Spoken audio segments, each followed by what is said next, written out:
বন্ধুগণ নমস্কার। প্রথমে আপনাদের অনুরোধ করব আপনারা আমার চ্যানেলটি সাবস্ক্রাইব এবং ভিডিওটি লাইক করবেন। ইউনাইটেড স্টেটস আমেরিকা পৃথিবীর ৭৫টা দেশের ইমিগ্রেশন ভিসা বন্ধ করে দেয়। অর্থাৎ এই ৭৫টা দেশ একটা লিস্ট জারি করেছে যাদের কোনো নাগরিককে এখন আর আমেরিকা ঢুকতে দেওয়া হবে না। এবং এটা শুধু একটা জায়গায় নয়, এটা প্রায় হচ্ছে যে Asia, Africa, Latin America, middle east এবং ইস্টার্ন ইউরোপ সব দেশই কিন্তু এর মধ্যে আছে। এবং সবচেয়ে যে দেশগুলো আমাদের আশপাশের দেশগুলো আছে সেগুলো আমি ৭৫টা লিস্ট দেখছিলাম। সেই লিস্টগুলো আমি সব বলতে অনেক সময় লাগবে, সেটা আমি বলছি না, কিন্তু তবুও দেখা যাচ্ছে আফগানিস্তান আছে, বাংলাদেশ আছে, ভুটান আছে, মায়ানমার, কম্বোডিয়া আছে, ইরাক, ইরান তো আছেই, জর্ডান আছে, কুয়েত আছে, নেপাল আছে, পাকিস্তান আছে, রাশিয়া আছে। তাহলে বুঝতে পারছেন পাকিস্তান খুব আমেরিকার বন্ধু বন্ধু খেলা করছিল দীর্ঘদিন।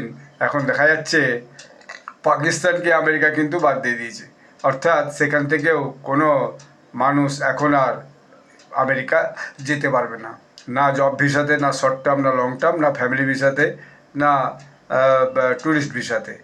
তার মানে আমেরিকার একটা আইনের আছে যে এরকম বাইরের দেশকে তারা না করলে মনে করলে সেখানকার নাগরিককে ঢুকতে দেবে। এবং এতে তাদের বক্তব্য হচ্ছে যে এরা সব যে আমেরিকাতে সেখানকার যে সুযোগ, ওয়েলফেয়ার অ্যাডভান্টেজগুলো গ্রহণ করে এবং তারপরে দেখা যায় যে তারা আমেরিকার বিরুদ্ধেই কাজ করতে থাকে। তো এরকম একটা বিষয় হয়েছে। স্টেট ডিপার্টমেন্ট যে আছে তার যে মানে স্বরাষ্ট্র দপ্তর যেটাকে আমরা বলি, তারপর স্পোক্সপারসন হচ্ছে টমি পিককট। সে একটা স্টেটমেন্ট দিয়েছে। সে স্টেটমেন্টে সে বলেছে the state department will use it long standing authority to deem ineligible potential immigrants who would become a public change on the United States and exploit the generosities of the American people. অর্থাৎ American পিপলের যে সদিচ্ছা, generosity বা তাদের যে মুক্ত ব্যাপার, সেইটাকে সবাই এক্সপ্লয়েট করে, সেই জন্য এটা করা হয়েছে। এটা এখন কোনোরকম যে ইনএলিজিবল পোটেন্সিয়াল ইমিগ্রেন্টস, যারা যোগ্য নয় আমেরিকাতে এসে থাকার মতো, তাদেরকে কাউকে আর ঢুকতে দেওয়া হবে না।